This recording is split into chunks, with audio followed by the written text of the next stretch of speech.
18 अप्रैल 1912 America के New York में रात के लगभग 9:30 बजे का समय था। घनघोर बारिश के बीच करीब 40,000 लोग किसी का बेसब्री से इंतजार कर रहे थे। ये वह काली रात थी जब न्यूयॉर्क में दर्द का सैलाब आने वाला था। 3 दिनों से यह लोग एक जहाज का इंतजार कर रहे थे जिसका नाम था कारपेथियन। ये जहाज अपने साथ एक ऐसी दर्दनाक कहानी लेकर लौटा था जिसे सुनकर आज भी लोगों के दिल दहल जाते हैं। एक ऐसा जहाज जिसे कभी ना डूबने वाला माना जाता था, आरएमएस टाइटैनिक, जिसने सैकड़ों जिंदगियों को समंदर में समा दिया। और कारपेथियन पर सवार थे वे चुनिंदा लोग जिन्होंने टाइटैनिक के रौद्र रूप को अपनी आंखों से देखा था। यह इतिहास की वो दिल दहला देने वाली घटना थी जिसे कोई भी व्यक्ति कभी भूल नहीं सकता।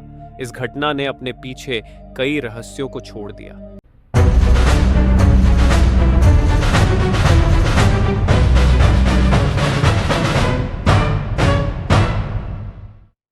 10 अप्रैल 1912 को जब टाइटैनिक अपनी पहली यात्रा पर ब्रिटेन के साउथहैम्पटन से न्यूयॉर्क के लिए निकलने वाला था, तब वहां का माहौल कुछ अलग ही था। लोग टाइटैनिक के बारे में इतना सुन चुके थे कि उसकी विशालता और सुंदरता को देखने के लिए भीड़ उमड़ पड़ी थी। ऐसा कहा जाता है कि करीब 1 लाख से भी ज्यादा लोग टाइटैनिक की भव्यता को देखने के लिए आए थे। और इतनी बड़ी भीड़ का आना स्वाभाविक था क्योंकि टाइटैनिक वाकई में बेहद शानदार था। यह जहाज जितना भव्य बाहर से दिखता था, उससे भी ज्यादा आलीशान यह अंदर से था। टाइटैनिक एक बेहद लग्जरियस जहाज था जिसमें 2 बड़े ground stairs, heated swimming pool, gym, 4 restaurant, library, Turkish bath, electric bath जैसी सुविधाएं थी। यह ऐसा था जैसे टाइटैनिक एक चलता फिरता लग्जरी होटल हो जिसमें हर संभव सुविधा उपलब्ध हो। टाइटैनिक की खासियत उसकी लग्जरी तक ही सीमित नहीं थी, बल्कि इसकी सेफ्टी भी इसे खास बनाती थी। उस समय टाइटैनिक दुनिया का सबसे बड़ा, सुरक्षित और मजबूत जहाज माना जाता था। टाइटैनिक को इस प्रकार से डिजाइन किया गया था कि इसे अनसिंकेबल यानी कभी ना डूबने वाला जहाज कहा जाता था। और सच कहें तो टाइटैनिक वाकई ऐसा जहाज था जिसका डूबना नामुमकिन माना जाता था, क्योंकि इसे बनाया ही कुछ इस तरह से गया था। इसके निर्माण में डबल बॉटम हॉल का इस्तेमाल किया गया था। दरअसल हॉल जहाज के बाहरी आवरण को कहा जाता है जो जहाज को मजबूती प्रदान करता है। टाइटैनिक के डबल बॉटम हॉल के कारण अगर उसका निचला हॉल किसी टक्कर से टूट भी जाए तो दूसरा हॉल जहाज को सुरक्षित रखेगा और डूबने से बचा लेगा। टाइटैनिक का एक और सेफ्टी फीचर इसे और भी सुरक्षित बनाता था। दरअसल टाइटैनिक को 16 वाटर टाइट कंपार्टमेंट में डिवाइड किया गया था। जहाज का यह निचला भाग जहाज का मुख्य हिस्सा होता है जो पानी के अंदर रहता है। यदि इस हिस्से में कहीं पर कोई छेद हो जाए तो धीरे धीरे पानी जहाज के अंदर भरने लगेगा और कुछ समय बाद जहाज पानी में समा जाएगा। लेकिन टाइटैनिक के निचले हिस्से को 16 अलग अलग वाटर टाइट कंपार्टमेंट में विभाजित किया गया था।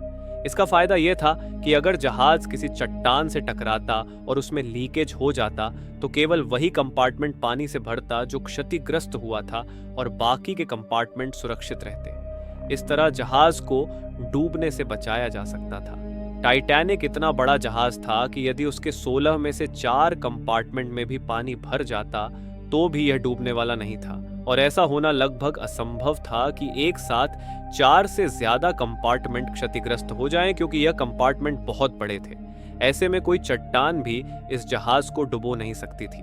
इसी कारण से टाइटैनिक को कभी ना डूबने वाला जहाज यानी अनसिंकेबल कहा जाता था। टाइटैनिक को व्हाइट स्टार लाइन कंपनी ने लगभग 3 वर्षों में बनाकर तैयार किया था। 2 अप्रैल 1912 को टाइटैनिक का निर्माण पूरा हो चुका था और इसके कुछ दिनों बाद यानी 10 अप्रैल 1912 को इसे अपनी पहली यात्रा के लिए तैयार किया गया। इस जहाज पर उस जमाने के बड़े बड़े लोग सवार थे और इसके अलावा कुछ प्रवासी भी थे जो अमेरिका जाकर एक नए जीवन की शुरुआत करने वाले थे। जहाज के कप्तान थे 62 वर्षीय एडवर्ड जॉन स्मिथ, जो एक अनुभवी कप्तान थे। माना जाता है कि यह उनका आखिरी सफर था। इसके बाद वे रिटायर होने वाले थे। टाइटैनिक पर लगभग 2240 यात्री और क्रू मेंबर्स सवार थे। आमतौर पर साउथहैम्पटन से न्यूयॉर्क पहुंचने में 7 से 8 दिन का समय लगता था, लेकिन टाइटैनिक उस समय का सबसे तेज चलने वाला जहाज था और व्हाइट स्टार लाइन कंपनी चाहती थी कि यह जहाज 6 दिनों में न्यूयॉर्क पहुंच जाए। टाइटैनिक अपनी भव्यता और विशालता के साथ साथ अपनी गति के कारण भी सुर्खियों में आ जाए। इसी कारण से कंपनी ने कैप्टन स्मिथ को जहाज को फुल स्पीड पर चलाने के निर्देश दिए थे। टाइटैनिक को बने हुए अभी ज्यादा समय नहीं हुआ था और इसकी सेफ्टी, टेस्टिंग और ट्रायल्स भी पूरी तरह से नहीं हुए थे। इसके बावजूद टाइटैनिक को एक लंबी यात्रा के लिए तैयार किया जा रहा था और इसका एक बड़ा कारण था। दरअसल व्हाइट स्टार लाइन कंपनी की एक और जहाज थी, ओलंपिक, जो टाइटैनिक की तरह ही दिखती थी लेकिन आकार में थोड़ी छोटी थी। इस कारण से ओलंपिक शिप को टाइटैनिक की बहन कहा जाता था। मार्च 1912 में ओलंपिक शिप में तकनीकी खराबी आ गई जिससे उसे इमरजेंसी में बंदरगाह पर रिपेयर के लिए लाया गया। इतने बड़े जहाज को ठीक होने में कई महीनों का समय लग सकता था। इस देरी के कारण व्हाइट स्टार लाइन कंपनी का बिजनेस महीनों तक ठप हो सकता था। इसलिए कंपनी ने अपने कारोबार को बनाए रखने के लिए अगले ही महीने यानी अप्रैल में अपनी नई शिप टाइटैनिक को लॉन्च करने का निर्णय लिया। क्योंकि यह टाइटैनिक की पहली यात्रा थी, इसीलिए इसके क्रू में कुछ अनुभवी लोगों का होना अनिवार्य था। इसीलिए टाइटैनिक के कुछ मौजूदा क्रू मेंबर्स को हटाकर ओलंपिक के कुछ अनुभवी क्रू मेंबर्स को टाइटैनिक की टीम में शामिल किया गया। टाइटैनिक के एक ऑफिसर थे डेविड ब्लेयर, उसे हटाकर ओलंपिक से एक अधिकारी को उसकी जगह नियुक्त किया गया। जब डेविड ब्लेयर शिप छोड़कर अपने घर जा रहे थे तो गलती से वह अपने लॉकर की चाबी भी साथ ले गए। दुर्भाग्य से टाइटैनिक पर मौजूद इकलौती दूरबीन उसी लॉकर में बंद थी। डेविड ब्लेयर की इस छोटी सी गलती ने आगे चलकर टाइटैनिक के विनाश में भूमिका निभाई। आखिरकार वो घड़ी आ ही गई जब 10 अप्रैल 1912 को टाइटैनिक अपने पहले ऐतिहासिक सफर पर रवाना हुआ। कैप्टन स्मिथ भलीभांति जानते थे कि साल के इन महीनों में समुद्र में आइसबर्ग की संख्या बहुत अधिक होती है। इसलिए कैप्टन स्मिथ ने खतरे को भांपते हुए सीधे नॉर्दर्न रूट को छोड़कर सदर्न रूट का थोड़ा लंबा रास्ता चुना। दरअसल आइसबर्ग समुद्र में तैरते छोटे छोटे बर्फ के पहाड़ होते हैं जो ग्लेशियर से टूटकर समुद्र की लहरों के साथ बहते हुए बीच समंदर में पहुंच जाते हैं। इस मैप पर नजर डालें, आप देख सकते हैं कि ग्रीनलैंड से टूटे हुए ये बर्फ के पहाड़ इस रास्ते के जरिए अटलांटिक ओशन में प्रवेश करते हैं। अप्रैल के महीने में इस क्षेत्र में बड़ी संख्या में आइसबर्ग टूट कर आते हैं। लेकिन एक राहत की बात यह है कि ग्रीनलैंड से अटलांटिक महासागर तक पहुंचने में इन आइसबर्ग को करीब 2 साल लगते हैं और इस दौरान वे धीरे धीरे पिघलकर समुद्र के पानी में विलीन हो जाते हैं। केवल बहुत बड़े आइसबर्ग ही अटलांटिक ओशन के बीच तक पहुंच पाते हैं। इसलिए कैप्टन स्मिथ ने आइसबर्ग के खतरे को टालने के लिए सीधे रास्ते की बजाय एक ऐसे रास्ते को चुना जहां आइसबर्ग से टकराने की संभावना बहुत कम थी। उस समय जहाज में आइसबर्ग जैसी रुकावटों को देखने के लिए तकनीक उपलब्ध नहीं थी। इसी वजह से जहाज के सामने की ऊंचाई पर एक क्रूज पॉइंट होता था जिसे लुकआउट पॉइंट कहा जाता था। इस क्रूज में हमेशा 1-2 लोग दूरबीन लेकर तैनात रहते थे जो दूर तक नजर रखते थे कि कहीं जहाज के सामने कोई अड़चन तो नहीं है जिससे टकराने का खतरा हो। जो भी जहाज समुद्र में यात्रा करते थे वे सभी रेडियो के माध्यम से एक दूसरे को लगातार संदेश भेजते रहते थे ताकि यह जानकारी मिल सके कि किस स्थान पर क्या अड़चन है। जब टाइटैनिक ने अपनी आधी यात्रा पूरी कर ली थी तब उसे कोरोना नामक जहाज से आइसबर्ग के बारे में पहली चेतावनी मिली। So much heavy pack ice and a great number large icebergs, also field ice. ये आइसबर्ग टाइटैनिक से लगभग 1 दिन की दूरी पर था। टाइटैनिक पर सीनियर ऑफिसर जैक फिलिप्स इस वायरलेस रेडियो सिस्टम को संचालित कर रहे थे और अन्य जहाज के साथ संपर्क में थे। 14 अप्रैल की दोपहर को टाइटैनिक को आइसबर्ग के बारे में दूसरी चेतावनी मिली। वायरलेस ऑपरेटर जैक फिलिप्स ने इन चेतावनियों के बारे में जहाज के कप्तान को सूचित किया। इस पहली यात्रा पर टाइटैनिक के मालिक जोसेफ ब्रूस भी जहाज पर मौजूद थे। जब कैप्टन स्मिथ ने टाइटैनिक के मालिक जोसेफ ब्रूस को आइसबर्ग की चेतावनियों के बारे में बताया तो ब्रूस ने इन चेतावनियों को नजरअंदाज कर दिया। उनका मानना था कि समुद्र में आइसबर्ग मिलना एक सामान्य बात है और जिस जहाज पर वे सवार हैं वह बेहद मजबूत और कभी ना डूबने वाला है।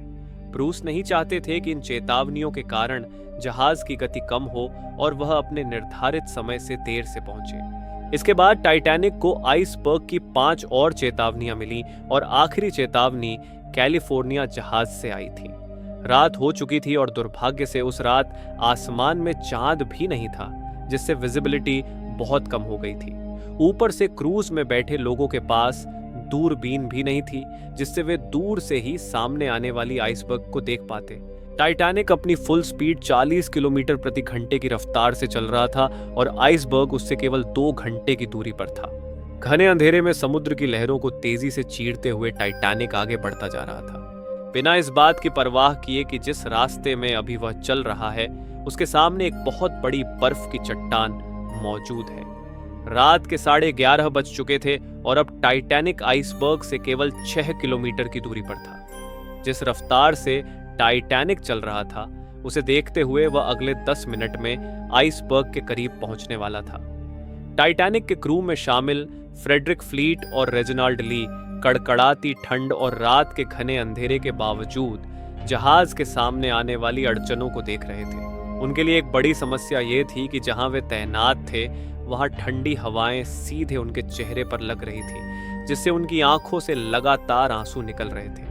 इनके पास कोई दूरबीन भी नहीं थी, जिससे वे ज्यादा दूर की चीजों को स्पष्ट रूप से देख पाते। रात के 11:39 पर क्रूज पर तैनात फ्रेडरिक फ्लीट की नजर सामने एक आइसबर्ग पर पड़ी। उसने बिना किसी देरी के तुरंत 3 बार घंटी बजाई और तुरंत ब्रिज पर मौजूद ऑफिसर्स को फोन किया और बताया कि सामने आइसबर्ग है, जल्दी से जहाज को लेफ्ट साइड में मोड़ो। ब्रिज पर मौजूद फर्स्ट ऑफिसर विलियम ने जैसे ही आइसबर्ग की चेतावनी सुनी तो उसने तुरंत एक्शन लेते हुए फुल स्पीड में इंजन को रिवर्स चालू कर दिया और जहाज को तेजी से बाईं ओर मोड़ने का प्रयास किया। लेकिन अब बहुत देर हो चुकी थी। जहाज की रफ्तार इतनी अधिक थी कि इतने कम समय में रिवर्स इंजन चालू करने के बावजूद इसे रोक पाना असंभव था। साथ ही टाइटैनिक इतना बड़ा था कि उसे अचानक मोड़ना भी संभव नहीं था। हालांकि उन्होंने जहाज का रास्ता काफी हद तक मोड़ दिया, लेकिन रात के 11:40 पर टाइटैनिक का आगे का राइट वाला हिस्सा बर्फ की चट्टान से टकरा गया। ये टकराव इतनी जोर से हुआ कि जहाज पर मौजूद सभी यात्रियों को इसने हिलाकर रख दिया। दुर्भाग्यवश टाइटैनिक का डबल बॉटम किसी काम नहीं आया, क्योंकि आइसबर्ग से हुआ इम्पैक्ट जहाज के साइड में हुआ था, जहां सिर्फ एक ही लेयर थी। जब कैप्टन स्मिथ ने जहाज के नुकसान का निरीक्षण किया तो यह पाया गया कि जहाज के 6 कंपार्टमेंट बुरी तरह क्षतिग्रस्त हो चुके थे और उनमें तेजी से पानी भर रहा था। यह देखकर कैप्टन स्मिथ हैरान रह गए, क्योंकि जहाज केवल 4 कंपार्टमेंट के भरने तक ही तैर सकता था, लेकिन 6 कंपार्टमेंट में पानी भरने का मतलब था कि जिस जहाज को अब तक कभी ना डूबने वाला समझा जा रहा था वह अब डूबने वाला था। टकराव के बाद 20 मिनट बीत चुके थे और रात के 12 बजते ही कैप्टन स्मिथ ने क्रू को निर्देश दिया कि वे तुरंत एक सिग्नल भेजें ताकि आसपास मौजूद कोई जहाज उनकी मदद के लिए आ सके। वायरलेस ऑपरेटर जैक फिलिप्स बिना देरी किए लगातार सिग्नल भेजने लगे, लेकिन दुर्भाग्यवश आसपास कोई भी जहाज ऐसा नहीं था जो टाइटैनिक के भेजे गए डिस्ट्रेस सिग्नल्स को पकड़ सके। इस बीच 6 कंपार्टमेंट पहले ही पानी से भर चुके थे और अब पानी डेक के ऊपर से बहने लगा। स्थिति की गंभीरता को देखते हुए कैप्टन स्मिथ ने लाइफ बोट को समंदर में उतारने का आदेश दिया और सभी लाइफ बोट को बाहर निकालने की प्रक्रिया शुरू हो गई। दुर्भाग्य से उस समय टाइटैनिक पर केवल 20 लाइफ बोट ही मौजूद थी और प्रत्येक लाइफ बोट की क्षमता सिर्फ 65 लोगों की थी। इन 20 लाइफ बोट के जरिए लगभग 1300 लोगों को ही बचाया जा सकता था, जबकि जहाज पर 2000 से ज्यादा लोग सवार थे। जल्दबाजी में शुरू में जो लाइफ बोट उतारी जा रही थी उनमें सिर्फ 25 से 30 लोगों को ही भेजा जा रहा था, जिससे लाइफ बोट को पूरी तरह भरा भी नहीं जा रहा था। प्रोटोकॉल के अनुसार महिलाओं और बच्चों को पहले लाइफ बोट में भेजा जाना था। वहीं जहाज पर कुछ लोग ऐसे भी थे जो मानते थे कि टाइटैनिक डूब ही नहीं सकता और वे पूरी तरह से निश्चिंत थे। इस दौरान जैक फिलिप्स लगातार सिग्नल्स भेज रहे थे और सौभाग्य से उनका एक सिग्नल पास में मौजूद एक जहाज कार्पेथियन तक पहुंचता है। रात 12:30 बजे के करीब कार्पेथियन से संदेश आता है कि वे टाइटैनिक पर मौजूद लोगों को बचाने के लिए आ रहे हैं, लेकिन बदकिस्मती से कार्पेथियन जहाज टाइटैनिक से अभी भी लगभग 160 किलोमीटर दूर था। अपनी पूरी रफ्तार से भी चलते हुए कार्पेथियन को टाइटैनिक तक पहुंचने में लगभग 4 घंटे लगने वाले थे। अब सवाल यह था कि क्या टाइटैनिक इतने समय तक सरवाइव कर पाएगा। जैसे जैसे टाइटैनिक के आगे के हिस्से में पानी भरता जा रहा था, वैसे वैसे जहाज आगे की ओर झुकता जा रहा था और पानी में डूबता जा रहा था। जैसे ही टाइटैनिक का झुकाव पड़ने लगा, लोगों में हड़कंप मच गया। अब सभी को एहसास हो गया था कि टाइटैनिक डूबने वाला है और हर कोई अपनी जान बचाने के लिए लाइफ बोट में जगह पाने की कोशिश करने लगे। फर्स्ट क्लास के यात्रियों को लाइफ बोट में चढ़ने की प्राथमिकता दी जा रही थी। 1:50 पर जब आखिरी लाइफ बोट को जहाज से उतारा गया, तब भी 1500 से अधिक लोग जहाज पर बचे थे। चारों ओर खौफ का माहौल था। जो लोग तैरना जानते थे वे समुद्र में कूद रहे थे, लेकिन समुद्र की बेरहमी भी कम नहीं थी। उस समय समुद्र का पानी -2 डिग्री सेल्सियस तक ठंडा था। इतने ठंडे पानी में कोई भी व्यक्ति 15 से 30 मिनट से ज्यादा जिंदा नहीं रह सकता था। कुछ लोगों ने तो मौत को स्वीकार कर लिया था और मौत को गले लगाने के लिए तैयार थे। वहीं जहाज के क्रू मेंबर्स अब भी किसी चमत्कार की उम्मीद में लगातार सिग्नल्स भेज रहे थे। वे आसमान में फ्लेयर्स भी चला रहे थे ताकि आसपास कोई जहाज उनके संकेतों को देख सके और उन्हें बचाने आ सके, लेकिन कोई भी जहाज उनकी मदद के लिए नहीं पहुंचा। इस बीच टाइटैनिक में पानी तेजी से भरने लगा और जहाज तेजी से डूबने लगा। जहाज का आगे का हिस्सा पूरी तरह से पानी में समा चुका था और पिछला हिस्सा पानी के ऊपर उठने लगा। आखिरकार कप्तान स्मिथ ने अपने क्रू को भी अपनी जान बचाने के लिए कहा, लेकिन जैक फिलिप्स अपनी जान की परवाह किए बिना आखिरी सेकंड तक सिग्नल भेजने में लगे रहे। जब तक जहाज पर इलेक्ट्रिसिटी थी, तब तक जैक फिलिप्स लगातार उनकी मदद करने आ रही इकलौती शिप कारपेथियन से संपर्क बनाए हुए थे। कैप्टन स्मिथ ने अपने जहाज को न छोड़ने का फैसला किया। जैसे ही जहाज का आगे का हिस्सा पूरी तरह से पानी में समा गया, एक शॉर्ट सर्किट की वजह से पूरे जहाज पर अंधेरा छा गया। अटलांटिक ओशन लोगों की चीखों से गूंज रहा था। जहाज का पिछला हिस्सा पूरी तरह से हवा में खड़ा हो गया और दबाव इतना बढ़ गया कि टाइटैनिक डूबने वाला कहा जाने वाला जहाज महज 2 घंटे 40 मिनट में समुद्र की असीम गहराई में चला गया।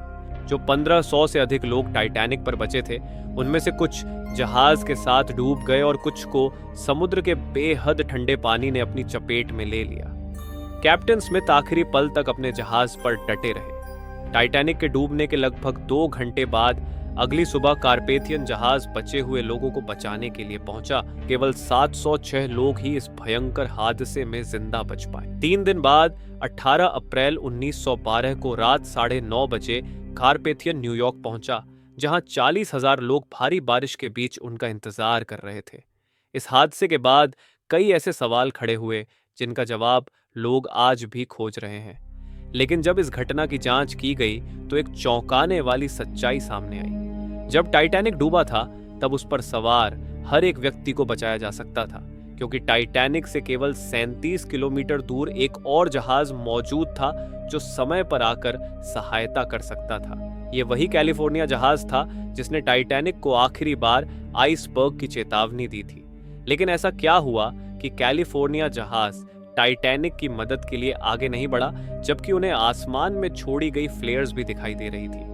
जांच में यह सामने आया कि आइसबर्ग के खतरे को देखते हुए कैलिफोर्निया जहाज ने रात में आगे बढ़ने का जोखिम न लेने का फैसला किया और वहीं ठहर गया, और उन्होंने रात में अपने वायरलेस रेडियो को भी बंद कर दिया था, जिससे उनको टाइटैनिक का कोई भी सिग्नल रिसीव ही नहीं हो पाया। अगर कैलिफोर्निया जहाज का रेडियो चालू होता तो शायद इस दुर्घटना में इतनी जान नहीं जाती। टाइटैनिक के इस भयानक हादसे के बाद साल दर साल बीतते गए, लेकिन एक सवाल जो लोगों को लगातार परेशान कर रहा था वह यह था कि जिस जहाज को कभी ना डूबने वाला कहा जाता था, वह आखिर कैसे डूब गया। इस सवाल का जवाब तभी मिल सकता था जब टाइटैनिक का मलबा ढूंढा जाता। कई सालों तक अटलांटिक महासागर में खोजबीन की गई, लेकिन महासागर ने टाइटैनिक को अपनी गहराइयों में इस तरह छुपा रखा था कि उसका मलबा किसी को मिल ही नहीं रहा था। आरएमएस टाइटैनिक के मलबे को ढूंढते ढूंढते 70 से अधिक साल बीत गए। फिर 1 सितंबर 1985 में पहली बार टाइटैनिक के मलबे की झलक देखने को मिली। American oceanography specialist Robert Ballard ने टाइटैनिक के मलबे को खोज निकाला। जब से टाइटैनिक का मलबा मिला है, तब से लेकर आज तक उस पर कई बार खोजबीन की जा चुकी है, लेकिन टाइटैनिक के मलबे पर किए गए रिसर्च ने इस रहस्य को सुलझा ही दिया कि यह अनसिंकेबल माना जाने वाला जहाज क्यों और कैसे डूबा। रॉबर्ट के होश उड़ गए जब उन्होंने टाइटैनिक के मलबे को देखा, क्योंकि टाइटैनिक समुद्र के बॉटम में 2 हिस्सों में टूटा पड़ा है। जहाज का आगे का हिस्सा अच्छी कंडीशन में था, जबकि पिछला हिस्सा इतनी बुरी हालत में था कि उसे देखकर यह विश्वास करना मुश्किल हो रहा था कि यह टाइटैनिक का ही भाग है। यह हिस्सा फ्रंट वाले हिस्से से लगभग 2000 फीट की दूरी पर पाया गया। रिसर्च के बाद यह पता चला कि जब टाइटैनिक का निर्माण किया गया था तो इसके ढांचे को मजबूती देने के लिए जिन रिवेट्स का इस्तेमाल किया गया था वे स्टील की नहीं बल्कि कास्ट आयरन की थी। जहाज बनाने वाली कंपनी ने यहाँ पर कॉस्ट कटिंग की कोशिश की।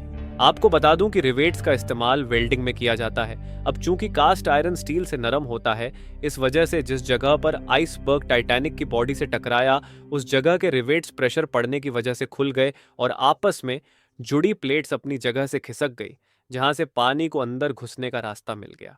इसके अलावा टाइटैनिक के बेस यानी निचले हिस्से में आग भी लगी हुई थी। ये आग टाइटैनिक के समुद्र में यात्रा करने से पहले से ही लगी हुई थी और इस बात का जीता जागता सबूत है टाइटैनिक की यात्रा से पहले लिए गए फोटोज। इन फोटोज में जलने का ब्लैक स्पॉट साफ देखा जा सकता है। इस आग ने टाइटैनिक के उस हिस्से को 70% तक कमजोर कर दिया था और बदकिस्मती से आइसबर्ग भी उसी जगह टकराया था जो जगह पहले से ही कमजोर हो चुकी थी। इन दोनों कारणों की वजह से जहाज में आसानी से छेद हो गया और पानी जहाज के वाटर टाइट कंपार्टमेंट में घुस गया और कभी ना डूबने वाला जहाज अपनी पहली ही यात्रा में डूब गया। आज टाइटैनिक का मलबा समुद्र की गहराइयों में वातावरण से लड़ाई लड़ते हुए अपने अस्तित्व को खोता जा रहा है और ऐसा माना जाता है कि आने वाले कुछ सालों में समुद्र से टाइटैनिक के यह निशान भी गायब हो जाएंगे। टाइटैनिक की यह घटना सच में एक दिल दहला देने वाली घटना थी। लेकिन दोस्तों, ये तो केवल एक जहाज की कहानी थी, लेकिन एक ऐसी ही प्लेन दुर्घटना भी हो चुकी है जिसमें जिंदा रहने के लिए लोगों को अपने ही मरे हुए दोस्तों का मांस खाना पड़ा। इस दुर्घटना के बारे में जानने के लिए इस वीडियो को एक लाइक और चैनल को सब्सक्राइब करके आपके सामने इस वीडियो को देख सकते हैं। धन्यवाद।